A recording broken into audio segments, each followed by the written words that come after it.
नमस्कार दोस्तों, the education power channel पर आप लोगों का एक बार फिर से स्वागत है। समय समय पर विद्यालयों का जांच किया जा रहा है दोस्तों, निरीक्षण किया जा रहा है और उसके लिए जो है अलग अलग नोटिस निकाला जा रहा है। अब स्कूल जांच का तरीका, स्कूल निरीक्षण करने का तरीका बदल गया है दोस्तों।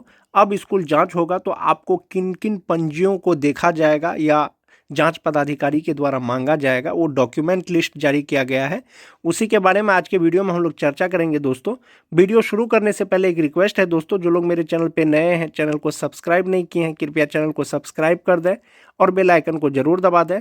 तो चलिए बढ़ते हैं आगे। सबसे पहले बात कर लेते हैं दोस्तों, जो मध्याह्न भोजन का संचालन किया जा रहा है उसके लिए कि विद्यालयों में संचालित मध्याह्न भोजन योजना संबंधित प्रधानाध्यापक एवं शिक्षकों द्वारा दिए जाने वाले जो प्रमाण पत्र है उसका प्रतिवेदन प्रधानाध्यापक के द्वारा डेली तैयार किया जाना है। और जब स्कूल दोस्तों जांच किया जाएगा, जांच पदाधिकारी आपसे वो प्रतिवेदन मांग सकते हैं।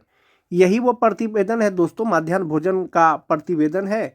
एक कक्षा में कितने बच्चे उपस्थित, दो कक्षा में कितने, तीन कक्षा में कितने, चार कक्षा में कितने, मध्याह्न भोजन कितने बच्चों ने खाया, ये सारा डिटेल्स भरने के साथ दोस्तों यहाँ पर सभी शिक्षकों का, विद्यालय में कार्यरत सभी शिक्षकों का हस्ताक्षर होगा। और इसमें यह दिया गया है कि जो शिक्षक इसमें हस्ताक्षर नहीं करेंगे वो विद्यालय से संभवतः अनुपस्थित माने जाएंगे। यदि कोई शिक्षक मध्याह्न भोजन संचालन से असहमति अगर जताते हैं, असहमत हैं, तो वो अपनी टिप्पणी यहाँ पर लिख सकते हैं। इसके अतिरिक्त आपसे क्या क्या डॉक्यूमेंट मांगा जाएगा दोस्तों स्कूल जांच के क्रम में, चलिए अब उसके बारे में जानकारी शेयर करते हैं।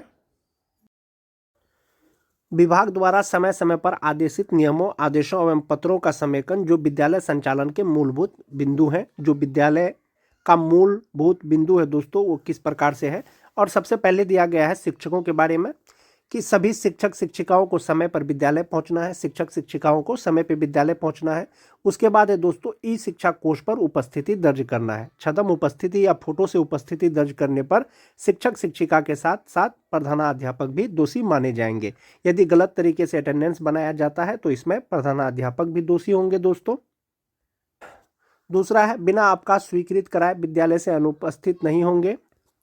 प्रभारी प्रधानाध्यापक द्वारा अवकाश स्वीकृत करने में परहेज नहीं किया जाएगा, लेकिन एक समय में अधिकतम 10% से ज़्यादा शिक्षकों को अवकाश नहीं दिया जाएगा। अवकाश स्वीकृति में ध्यान रखा जाएगा कि शिक्षक के अवकाश में जाने से पठन पाठन बाधित नहीं हो, यानी प्रधानाध्यापक जो है अवकाश को स्वीकृत करने में संकोच नहीं करेंगे और एक समय में 10% से अधिक शिक्षकों को अवकाश नहीं देंगे। और यदि शिक्षक को अवकाश देते हैं तो उसे पठन पाठन बाधित नहीं होना चाहिए। दूसरा है विद्यालयों में पदस्थापित शिक्षक एवं शिक्षकेतर कर्मी विद्यालय कार्यालय अवधि में गरिमा युक्त औपचारिक परिधान में ही विद्यालय आएंगे और जीन्स टी शर्ट में विद्यालय नहीं आएंगे। उसके बाद है दोस्तों बैंक से वेतन निकालने के लिए शिक्षक शिक्षिका विद्यालय अवधि में बाहर नहीं जाएंगे। शिक्षक शिक्षिका अपने समस्याओं के लिए जिला कार्यालय में नहीं आएंगे। वे अपने समस्याओं से संबंधित आवेदन अपने प्रखंड शिक्षा पदाधिकारी कार्यालय में समर्पित करेंगे और जिस पर संबंधित प्रखंड शिक्षा पदाधिकारी समस्या का समाधान करेंगे। यदि आवश्यक हो तो उसको जिला कार्यालय में अग्रेषित करेंगे, जिसका समाधान जिला कार्यालय से किया जाएगा। यानी कोई भी शिक्षक शिक्षिका दोस्तों वो जिला कार्यालय उनको नहीं जाना है। यदि उनको कोई समस्या है तो प्रखंड शिक्षा पदाधिकारी को आवेदन देना है और प्रखंड शिक्षा पदाधिकारी के द्वारा उनका समस्या का समाधान कर दिया जाएगा। उसके बाद है दोस्तों प्रत्येक माह के 25 तारीख तक विद्यालय में पदस्थापित शिक्षक शिक्षिकाओं कर्मियों आधार ऑपरेटर सभी का उपस्थिति विवरणी संबंधित कार्यालय को उपलब्ध करा दिया जाए ताकि ससमय वेतन भुगतान किया जा सके। विलंब से गलत या अधूरा उपस्थिति विवरणी उपलब्ध कराने के लिए संबंधित प्रधानाध्यापक जिम्मेवार होंगे। यानी 25 तारीख तक सभी शिक्षकों का अनुपस्थिति विवरणी दे देना है। उसके बाद है दोस्तों विद्यालय एवं परिसर की व्यवस्था किस प्रकार से होना चाहिए। विद्यालय अवधि में किसी भी वर्ग कक्ष या भवन में ताला बंद नहीं रखना चाहिए या रखा जाए। अनुपयोगी जो सामान उपयोग नहीं होता है सामग्री को विद्यालय शिक्षा समिति के सहयोग से नीलामी कर दिया जाए। प्रधानाध्यापक कक्ष व्यवस्थित एवं सुसज्जित हो एवं इसमें सभी शिक्षकों का प्रोफाइल फ्लैक्स पर प्रदर्शित किया जाए। यानी प्रधानाध्यापक का जो कक्ष है दोस्तों वो व्यवस्थित होना चाहिए, सुसज्जित होना चाहिए और उसमें सभी शिक्षकों का प्रोफाइल फ्लैक्स प्रदर्शित होना चाहिए। उसके बाद है दोस्तों विद्यालय में अनावश्यक पाठ्य पुस्तक नहीं होना चाहिए। जिन बच्चों के पास पुस्तक नहीं है उन्हें उपलब्ध करा दिया जाए। अवशेष या अधिक पुस्तक अपने प्रखंड संसाधन केंद्र को उपलब्ध करा दिया जाए। यानी सभी बच्चों को किताब बांट देना। यदि किताब बचा हुआ है दोस्तों, जो बच्चों को नहीं मिला है उसको दे देना है, और जो बच जाएगा उसको प्रखंड कार्यालय में जमा कर दें। उसके बाद है दोस्तों, स्वास्थ्य विभाग द्वारा उपलब्ध कराई गई विभिन्न दवा जैसे आयरन की गोली, अल्बेंडाजोल आदि को निर्धारित समय पर एक्सपायरी डेट देखकर ही बच्चों को दिया जाए। आवश्यकता से अधिक का भंडारण विद्यालय में नहीं किया जाए। विद्यालय अवधि में विद्यालय के मुख्य द्वार बंद रखा जाए ताकि बच्चे विद्यालय अवधि में विद्यालय से बाहर नहीं जाए। जैसा कि अपर मुख्य सचिव द्वारा जो स्कूल का निरीक्षण किया जा रहा है दोस्तों, वो देख रहे हैं कि बाहर में भी कुछ बच्चे ड्रेस में खेलते नजर आ रहे हैं। इसीलिए मुख्य द्वार को बंद रखा जाए ताकि बच्चे विद्यालय अवधि में विद्यालय से बाहर नहीं जाए। विद्यालय अवधि में अनाधिकृत प्रवेश वर्जित है। विद्यालय की सुरक्षा को ध्यान में रखते हुए विद्यालय में केवल प्रधानाध्यापक ही प्रेस ब्रीफिंग करने के लिए अधिकृत होंगे। कोई अन्य शिक्षक प्रेस को ब्रीफ नहीं करेंगे। उसके बाद है दोस्तों, वर्ग कक्ष को व्यवस्थित रखना। क्या व्यवस्थित रखना? वर्ग कक्ष साफ सुथरा हो, अनावश्यक सामग्री नहीं रखी जाए। वर्ग कक्ष में पंखा और पर्याप्त रोशनी के लिए एलईडी बल्ब अथवा ट्यूबलाइट की व्यवस्था हो तथा बिजली के तार और उपकरण लटकते एवं खराब नहीं होना चाहिए। यानी जो वर्ग कक्ष है दोस्तों, एक तो वो साफ सुथरा हो और अनुपयोगी सामान वहाँ पर नहीं रहना चाहिए, और लाइट का जो है पर्याप्त प्रबंध होना चाहिए। बेंच डेस्क व्यवस्थित ढंग से रखा जाए। ब्लैक बोर्ड का कालीकरण प्रत्येक 3 माह पर किया जाए, और सभी प्रधानाध्यापक के लिए ये निर्देश है कि प्रत्येक 3 माह में जो है ब्लैक बोर्ड का कालीकरण करना है। विद्यालय में पर्याप्त मात्रा में चौक डस्टर उपलब्ध हो। उसके बाद है दोस्तों, समय सारणी प्रत्येक वर्ग कक्ष के ब्लैक बोर्ड के बगल में लगा हुआ हो। जो रूटीन है दोस्तों विद्यालय संचालन का या कक्षा संचालन का, वो ब्लैक बोर्ड के बगल में होना चाहिए। सभी बच्चों को पोशाक में विद्यालय आने के लिए प्रेरित किया जाए। कुछ बच्चे ऐसे होते हैं जो ड्रेस में नहीं आते हैं, उनको ड्रेस पे आने के लिए प्रेरित करना है। उसके बाद है दोस्तों, चेतना सत्र का संचालन समय पर किया जाए। सामान्य गतिविधियों के साथ साथ चेतना सत्र में एक प्रेरणादायक श्लोक या वचन, गांधी कथा वचन, बापू की पाती का पठन कराया जाए। समय सारणी में सभी शिक्षक शिक्षिकाओं का समावेश कर वर्ग संचालन की व्यवस्था किया जाए। शिक्षक शिक्षिका के अनुपस्थिति के कारण कोई भी वर्ग कक्ष खाली नहीं होना चाहिए। वैकल्पिक व्यवस्था के तहत दूसरे शिक्षक उस वर्ग में पठन पाठन करेंगे। कोई भी शिक्षक शिक्षिका वर्ग में पढ़ाने से मना नहीं कर सकते हैं। यानी कोई शिक्षक यदि छुट्टी में चले गए हैं, उसके वजह से पठन पाठन बाधित नहीं होना चाहिए, और कोई भी शिक्षक पढ़ाने से मना नहीं कर सकते हैं कि मैं ये कक्षा में नहीं पढ़ाऊंगा, ये सब्जेक्ट नहीं पढ़ाऊंगा। उसके बाद है दोस्तों, समय सारणी के अनुसार निर्धारित समय में पाठ्यक्रम पूरा किया जाए।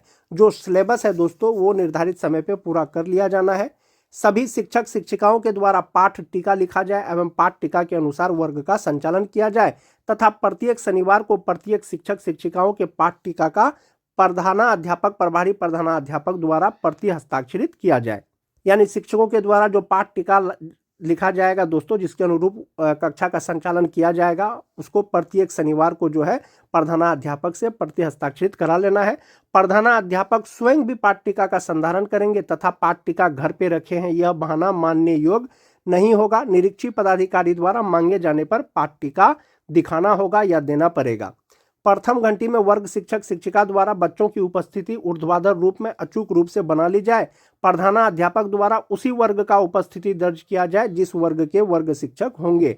यानी जिस वर्ग का अटेंडेंस लिया जाएगा बच्चों का, प्रधानाध्यापक उसी का उपस्थिति दर्ज करेंगे। उसके बाद है दोस्तों, साप्ताहिक एवं मासिक परीक्षा का आयोजन किया जाए एवं उसकी उत्तर पुस्तिकाएं शिक्षक शिक्षिकाओं द्वारा लाल रंग की स्याही से अवश्य जांची जाए। जांचने वाले शिक्षक शिक्षिका अपना हस्ताक्षर के साथ पूरा नाम लिखेंगे जो मासिक मूल्यांकन या साप्ताहिक मूल्यांकन किया जाएगा। उसके बाद है दोस्तों, सभी बच्चों को गृह कार्य बच्चों को उपलब्ध कराई गई डायरी में अवश्य दी जाए एवं उसका मूल्यांकन किया जाए। शिक्षा विभाग के द्वारा जो डायरी दिया गया है, होमवर्क को उस पर लिखा जाना है और उसका मूल्यांकन करना है। पुस्तकालय एवं प्रयोगशाला का उपयोग प्रतिदिन समय के अनुसार किया जाए। समय सारणी के अनुसार प्रयोगशाला और पुस्तकालय का उपयोग करने वाले बच्चों का नाम एवं वर्ग पुस्तकालय तथा प्रयोगशाला में रखे गए पंची में संधारित किया जाए, जिससे पता चल सके कि किस बच्चे ने किस तिथि को पुस्तकालय उपयोग किया एवं प्रयोगशाला में प्रयोग किया और क्या प्रयोग किया। यानी पुस्तकालय और प्रयोगशाला में एक पंची संधारित करना है जिसमें बच्चे अपना डिटेल्स भरेंगे। उससे पता चलेगा कि कौन से बच्चों ने क्या प्रयोग किया या कौन सा पुस्तक पढ़ा। उसके बाद है दोस्तों कि सुरक्षित शनिवार का आयोजन विधिवत ढंग से किया जाए। जैसा कि मुख्यमंत्री विद्यालय सुरक्षा कार्यक्रम बिहार के सरकारी विद्यालयों में चलता है और उसका आयोजन विधिवत ढंग से करना है। विद्यालय परिसर एवं भवन का उपयोग पठन पाठन के अलावा किसी अन्य गतिविधि में नहीं किया जाए। उसके बाद है दोस्तों कि प्रतिदिन संबंधित वर्ग शिक्षक शिक्षिका द्वारा FLN किट एवं LEP किट का प्रयोग किया जाए। दोनों किट किसी भी परिस्थिति में बक्से में बंद नहीं होना चाहिए। यदि ऐसा पाया जाता है तो संबंधित प्रधानाध्यापक के साथ साथ शिक्षक शिक्षिका भी दोषी होंगे। यानी जो FLN किट है, LEP किट है दोस्तों, उसका उपयोग डेली करना है, बच्चों के द्वारा करवाना है और वो बक्सा में बंद नहीं रहना चाहिए, अन्यथा की स्थिति में प्रधानाध्यापक और शिक्षक दोनों दोषी होंगे।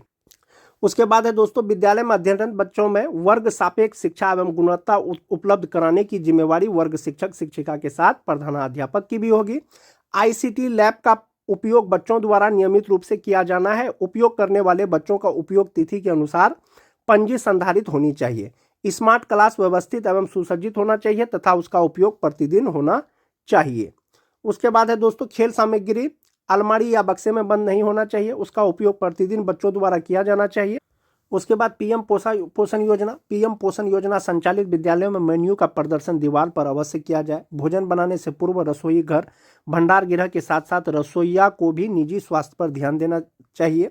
खाद्य सामग्रियों को धोकर ही उपयोग में लाया जाए, उसे ढककर रखा जाए। भोजन परोसने के पूर्व इसको चखने के उपरांत चखना रजिस्टर में दर्ज करने के उपरांत ही परोसा जाए। PM पोषण योजना परोसने से पूर्व बर्तन के सफाई के साथ साथ बच्चों के हाथ धुलवाई 11 स्टेप में किए जाए, जो दिशा निर्देश दिया गया है।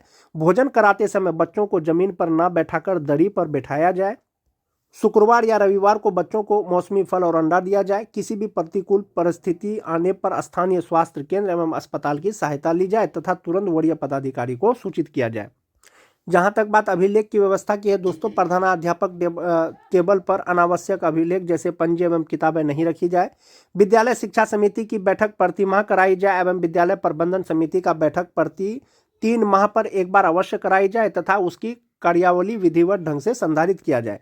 अभिभावक बैठक प्रत्येक माह के प्रथम अथवा अंतिम सप्ताह में निश्चित रूप से की जाए एवं उसकी कार्यावली विधिवत ढंग से की जाए।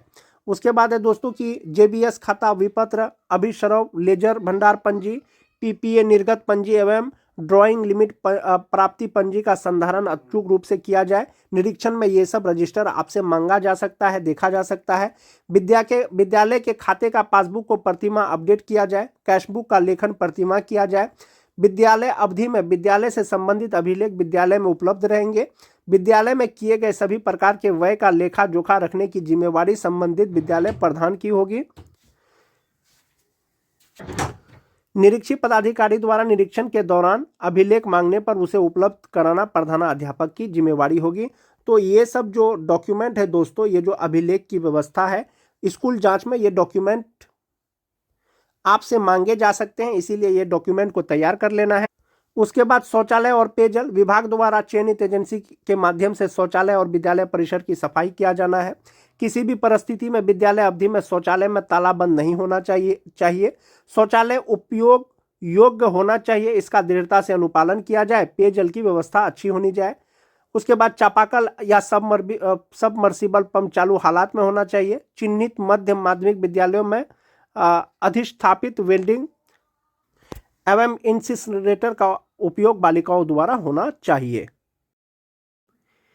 इसके अतिरिक्त जो मांगा जाएगा दोस्तों, वो प्रतिवेदन मांगा जाएगा कि सहमति पत्र मध्याह्न भोजन योजना अंतर्गत शुक्रवार को दिए जाने वाले मेन्यू के संबंध में शाकाहारी बच्चों के अभिभावकों से सहमति पत्र प्राप्त कर संधारित करने के संबंध में। यानी कि शाकाहारी जो बच्चे हैं उसके माता पिता से, अभिभावक से एक सहमति पत्र आपको जो है इस तरह का भरवाना है प्रधानाध्यापक को। जांच के क्रम में हो सकता है जांच पदाधिकारी के द्वारा ये भी मांगा जाए। सहमति पत्र केवल शाकाहारी छात्र छात्राओं के लिए। नाम, ग्राम, थाना, निवासी हूँ, पुत्र का नाम, विद्यालय का नाम, वर्ग में पढ़ता है, मेरा पुत्र शाकाहारी है, इन्हें शुक्रवार को मध्याह्न भोजन के साथ अंडा के बदले फल दिया जाए। इस तरह का सहमति पत्र भर करके अभिभावक से यहाँ साइन करा लेना है और इसको ऑफिस के रिकॉर्ड में रखना है। हो सकता है जांच पदाधिकारी के द्वारा आपसे ये मांगा जाए।